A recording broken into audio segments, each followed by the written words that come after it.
Hello, welcome to the video. I'm Hebrew Hybrid, and today I'll be doing an unwrapping of one of my newest additions to my library. I've kind of had this book for almost a year, maybe around 8 to 9 months. Finally getting around to doing an overview after all this time, and the time's now because not only is this still available to buy, but also this video is going to help either make up your mind to either buy this omnibus, which, would be a nice addition to your collection, but also the DC Finest Wonder Woman Origins and Omens is going to be coming out in several more months. Some of the contents in this book is also going to be in that trade paperback or collected edition, whichever you want to call it. I first came across this book when I was scrolling through the internet looking for any collected editions of Wonder Woman that I might be interested in. Good storytelling, good artwork, because that's the key to a good comic book. Good story, good artwork. I pretty much fell in love with this beautiful front cover. This front cover was illustrated by Nicola Scott. She's from Sydney, Australia. She's also done works on The Secret Six and Birds of Prey. This book retails for about $100 US, $131 in Canada. This book right here is the second printing. First printing, I could not find it anywhere. Not even like a secondary market price, like say maybe like $200 or $300. They were all sold out, and it seemed like nobody was selling any extra copies. This book was really hard to find, and I'm surprised that they reprinted it so soon. The first printing was produced in 2020, and this second printing right here was released around November of 2023. This book is 816 pages. This book collects issues number 14 of Wonder Woman all the way through issue number 44, also issue number 600, and also Sensation Comics number 1. Gail Simone is the writer. Bernard Chang and Aaron Lopresti are the ones that does the majority of the artwork in this book. I did a little research into this book right here. A lot of comic books, they've been leaning a little too far on the political spectrum, if you know what I mean. I didn't know how much the political beliefs that the particular writer was wanting to produce. I'm kind of turned off. It doesn't have to be really one side of the political spectrum or the other. Just either try to make it non-political or somewhat in the middle. But writers nowadays, they just have to go all the way to one side of the spectrum. One of the YouTubers I trust the most that really recommended this book was John Della Rose. He pretty much said that Gail Simone did a really good job on writing these Wonder Woman stories, so that sold it for me. I was wanting a book. I couldn't find it, but then I heard that it was going to be reprinted, so I made sure to put a pre-order down for it, and it came out around November of last year. As far as I know, they're still available to buy. You just might have to check online or check through your local comic book or bookstore to see if they can get it in for you. DC's Finest Wonder Woman Origins and Omens is going to be coming out in November of 2024 in just a few more months, and it's going to contain the majority of the issues that's in here, but at a much cheaper price though. Well, you have $100 US right here. It's going to be about $39.99 US for the Wonder Woman DC Finest that's going to be coming out. The contest of the Wonder Woman DC Finest Origins and Omens is going to start off with issue number 14, like this book does here, but it's going to end with issue number 35. There's a couple more issues that's going to be thrown in there that's not really having any Wonder Woman titles in it, but it's going to have The Outsiders, 5 of a Kind, Wonder Woman Grace, number 1, and Brave and the Bold, number 7. But without any further ado, let's go ahead and slice this plastic wrapping open and start off with the overview. Let's get started, shall we? I'll tell you what, I have been waiting months to slice this book open and just thumb through it because the artwork just looks awesome, especially on the front cover here. Gonna take a good look at how thick this book is.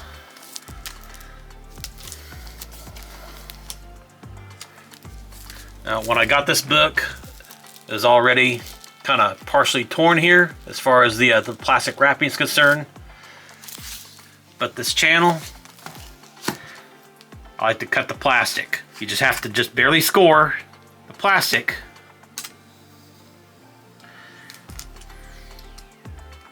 And just follow it along like so. Just slightly score it.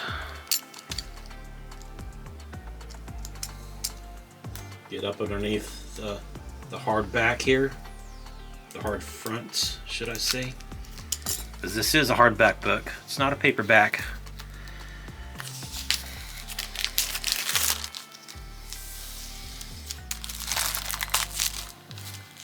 And oh, finally, I have it unwrapped. And let's take a closer look at the dust jacket.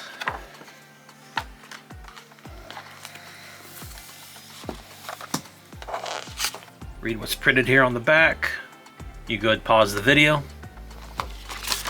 Want to read anywhere inside the dust jacket flaps right here, just pause the video. Printed in what looks like cyan, which is a very light blue. Cyan is one of the colors that you would use for 4-color process, which is a printing process that you would use that could replicate just about every color that could be reproduced, with the exception of metallics and neon colors. Here's the credits of the book. Now, of course, this whole omnibus is dedicated to the writing by Gail Simone, but Bernard Chang and Matt Ryan looks like they also get some writing credits as well. You have a list of all the specific artists that did some work in this book, including Terry Dodson. You know, when I first looked at this illustration right here that's on this page, I identified that's Terry Dodson artwork. Whenever you've read comic books long enough and you've read certain titles long enough, certain characters, you start to get acquainted with certain artistic styles. Like, you can look at an artistic style and say, hey, that right there is Terry Dodson, or hey, that's Jim Lee, or hey, that's Todd McFarlane, hey, that's Rob Liefeld, hey, that's Tom Grummett, hey, that's Dan Jurgens, hey, that's Mark Silvestri, so on and so forth. Once you get accustomed to a certain artistic style, you can just look at it and automatically tell right away. Now, I'm going to approach this overview as an early on brief walkthrough of what is going to be the contents of the DC Finest Wonder Woman, Origins Omens DC Finest. It's going to be coming out in November 12th of 2024. So it's going to be consisting of Wonder Woman's issues number 14 through 35, or Wonder Woman issue number 14 is what's beginning of this omnibus right here. So the contents you're about to see mostly is going to be the contents of that particular collected edition of the DC Finest. We began with the beginning of Gail Simone's run. It's going to be illustrated by Terry and Rachel Dodson, which they've always been phenomenal artists and inkers of the Wonder Woman series, and just about all of DC Comics they've worked on. Mostly the female-oriented heroes that they've focused on. I think they did some Birds of Prey as well. But this story begins with The Circle, part 1 of 4, which this story consists of a little extra backstory into Wonder Woman's origin. Hippolyta makes some deals with some Amazons as far as what's going to be going on. She's going to create a new child, which is going to be Diana, and 4 different Amazons kind of take a little exception to it. They feel it's going to be the destruction of the Amazon race, whereas as it's progressing, and even though Hippolyta professes that it's going to actually ensure their survival, which it does, but these 4 Amazons concerns as far as what Hippolyta wants to do. The story brings about the return of Etta Candy. Gail Simone establishes some more supporting characters, which every hero, every comic book has its supporting character list, and Etta Candy is one of the oldest supporting characters that Wonder Woman's had, dating all the way back to the Golden Age. Well, Gail Simone brings her right back as an agent of the Department of Metahuman Affairs, which Diana Prince, aka Wonder Woman, is also a part of too. She's a secret agent, secret identity inside the Department of Metahuman Affairs. And seeing as how she's a metahuman herself, she's kind of infiltrated the organization to keep a closer eye on them. Here is one of the Amazons that was concerned with the role that this child aka Diana, Princess Diana, was going to play as far as the survival of the Amazonian race. And as you can see, the Terry and Rachel Dodson's artwork is just top notch. Very clean, very well detailed, very well proportionate, very like great action scenes, good for storytelling. They always deliver. We advance to the expatriate storyline, where the Kuns, which is an alien race that kind of straddles the line between war and peace. They're very well trained fighters. They can be very brutal and very, very ruthless, should I say, at times. They're not like extremely bloodthirsty, but they're very dominant and very thorough warriors. And in this storyline, Wonder Woman encounters a Green Lantern, not of the 2814 sector that we are a part of on the planet Earth, but his name is Prokanan Ka of the sector 422, I believe. I think he identifies himself. Here we go. I am Prokanan Ka, Green Lantern of Sector 422. So I was right. Yeah, he's definitely far from home, and I think he's after the Kuns. As we progress a little further into this omnibus and into the preview of the contents of the DC Finest Wonder Woman Origins and Omens, we are come across Ends of the Earth Part 1, and it is illustrated by Aaron Lopresti, which I believe Aaron Lopresti also did some of... No, Bernard Chang. Bernard Chang did Expatriate. Aaron Lopresti started on with Ends of the Earth. And the art is still pretty much top notch. We've already come across 3 different artists, all the way from Terry and Rachel Dodson to Bernard Chang to Aaron Lopresti. And, you know, as this story progresses, Wonder Woman is battling demonic forces. She comes across this character here. I think his name is Stalker. And in this particular issue right here, here's the front cover of this particular issue. Her hand gets deformed. It's like possessed by a demon. You know, almost like how Ash's hand got possessed in The Evil Dead Part 2. Here we have an interaction with a character of the DC Universe named Sarge Steel, who's basically in civilian clothes. Wonder Woman's always doing battle with Greek gods, demons, and so on and so forth. Demonic figures, demigods, demigoddesses, so on and so forth. Wonder Woman also comes across a character named Beowulf.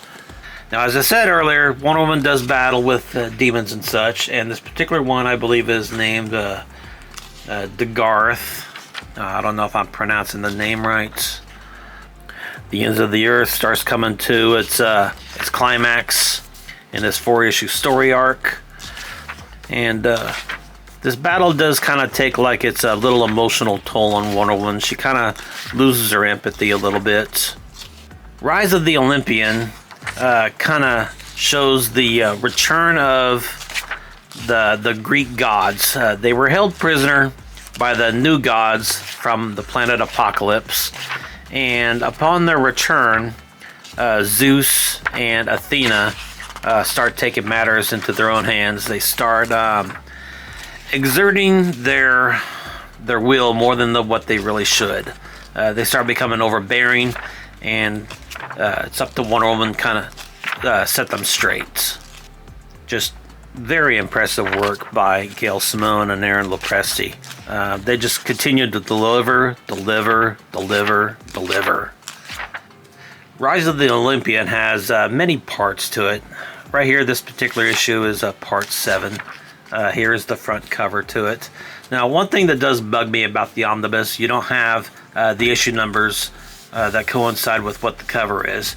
Maybe DC Finest might have the issue numbers along with the covers, but This is just an altogether different format that this omnibus has done. I can't really begin to tell you what issue number this particular is, but this is part 7 of the storyline. And I got the book marked here for what the last issue of what the DC Finest is going to collect, which will be Wonder Woman issue number 35. I did look this up online. This is the front cover to Wonder Woman issue number 35, and it will be I'm assuming going to be the last issue that's going to be in the DC Finest, but there's a couple more contents that's going to be in that collected edition that is not in this omnibus.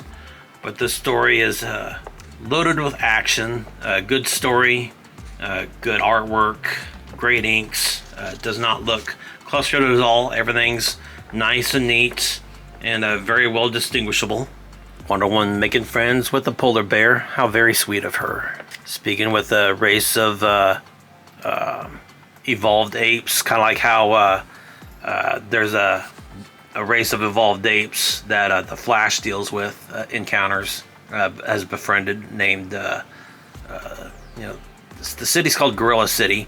I'm not sure if these are the same apes or not that Diana has encountered, but it's really nothing new with DC. It's the same city that Gorilla Grodd is from, and also Solivar, the leader of the gorillas that's in Gorilla City.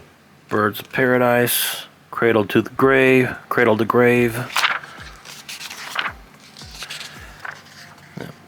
We have a Batgirl as a ring girl. That's kind of funny. Holding up the sign of what round it is.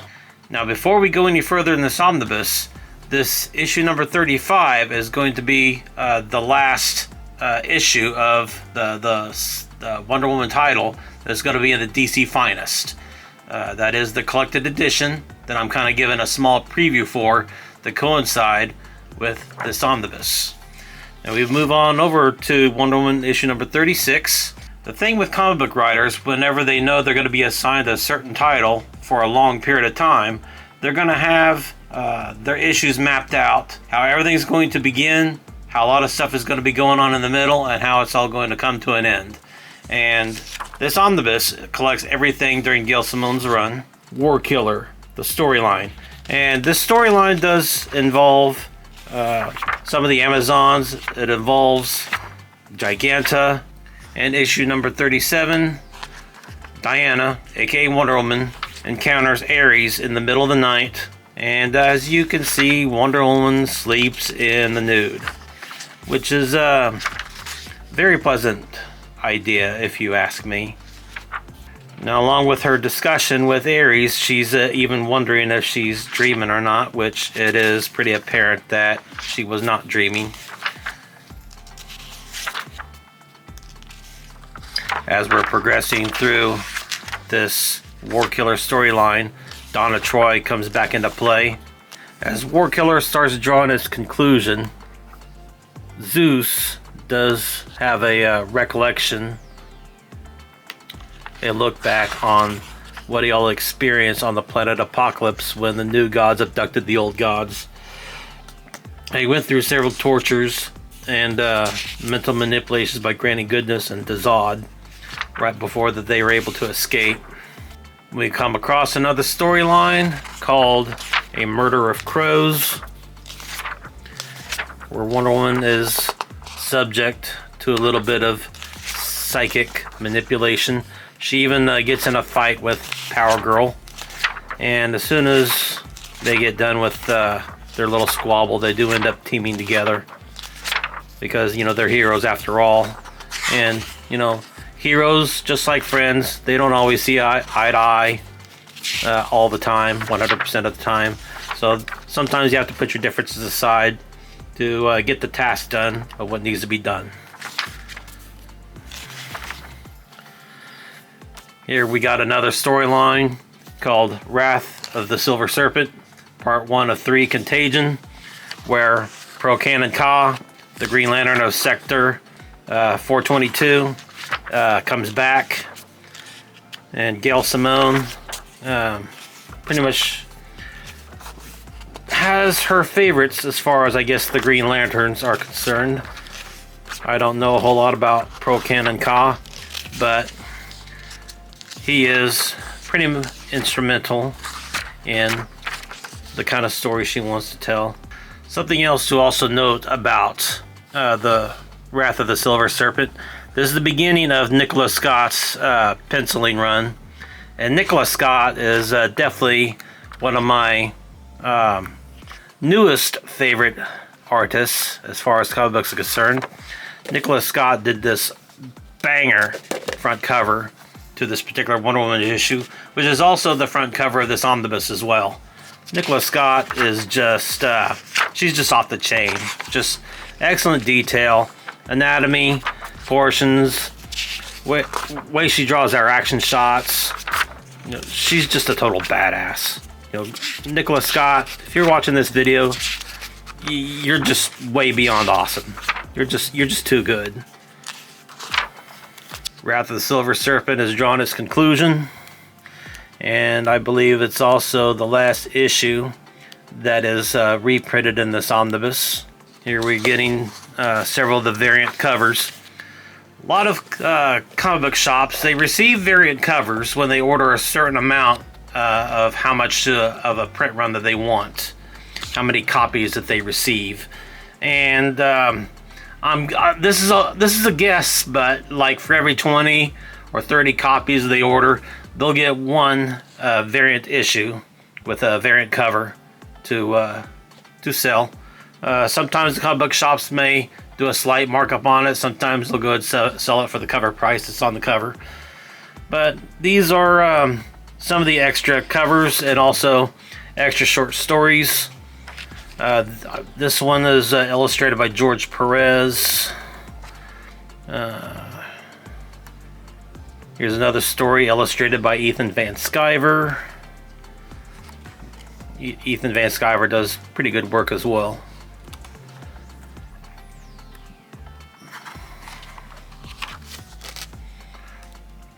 Now we're finally getting to the variant covers. Here's one illustrated by Jim Lee.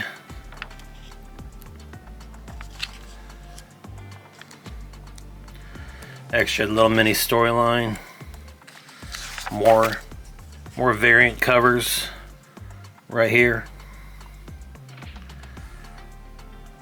Here's the villain Genocide.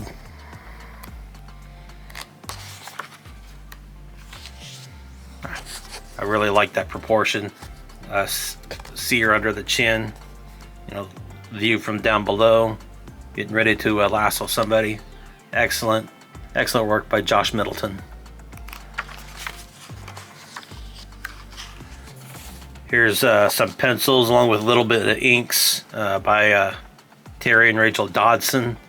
A little bit of a color scheme going on here on how everything's supposed to be lined up.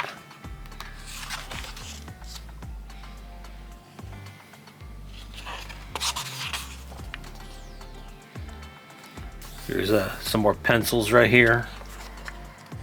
This draws to a close of the overview of the Wonder Woman by Gail Simone Omnibus. This was also a slight preview of what to expect from the DC Finest Wonder Woman Myths Immortals. This omnibus, which is a beginning and an end of the Gail Simone run of Wonder Woman, a lot of pieces in here is going to be in the DC Finest, but not the entire run of Gail Simone. This book does retail for $100 US, 131 Canadian dollars, while the DC Finest featuring the Wonder Woman is going to be roughly around $40. It's going to be paperback, while this is a hardback. Also coming up very soon, I'll be doing overviews of the Superpowers mini comic collection. Be on the lookout for those.